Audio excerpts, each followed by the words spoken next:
Panyuhay, Panyuhay, Mix ga Vlogger. Good morning guys! Update lang muna tayo dito sa ginagawa naming gate at saka fencing.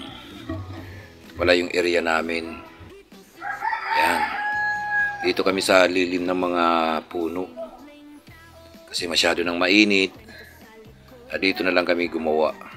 Bali yan pala yung yung frame ng fencing. So nandito kami ngayon. Ito yung ginagawa kong gate. Bali yung gamit namin dito yung GI pipe na 1.5 by schedule 40. Saka yung mga rehas-rehas na ginamit ko, yung angle bar na 1.5 by 1/4. Dahil yun ang gusto ng may-ari. Yan. Yun na yung natapos kong isang pisngi ng gate.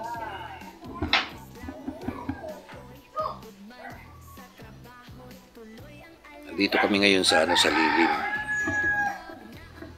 And guys, masyadong mabigat yan kasi makapal yung bakal na ginamit namin. Yung lapad pala niyan is 2 meters, tapos yung taas niya is 6 feet.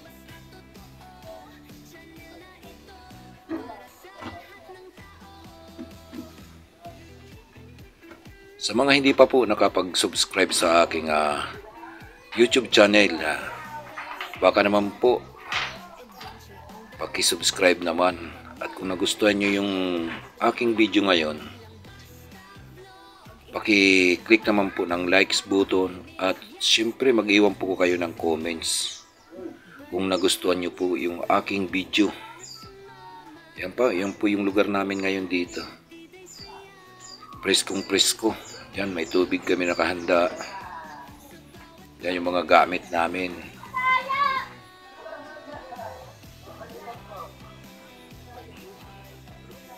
Maraming salamat po pala mga idol sa patuloy niyong pagsusuporta sa bawat video na aking ina-upload. At syempre sa pagsuporta niyo na rin sa aking YouTube channel.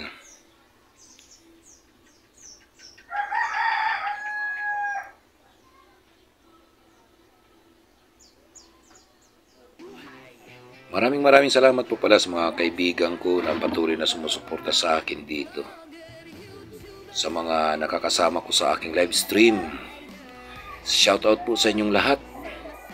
Maraming salamat po.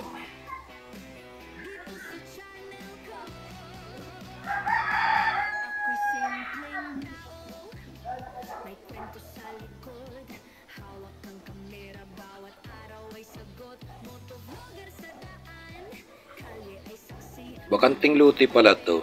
Bakanting luti. Pero bayad na po to. Titulado itong luti na to na Yung may-ari nito at saka yung paglalagyan namin ng gate ay iisa lang po. Dito lang po kami gumawa kasi doon po sa paglalagyan namin ng gate is wala kaming pagkukunan ng kuryente. Dito po kasi mayroong dito bahay. Yung tumitingin dito sa lupa. Yan. Dito po namin ikakabit yung gate sa kabilang luti. Yan po yung dalawa kong kasamahan. Nagbubutas na po sila ng poste. Yan po kasi namin ikakabit yung bracing ng gate. Yan po yung area namin. Mas lalong mainit po dito.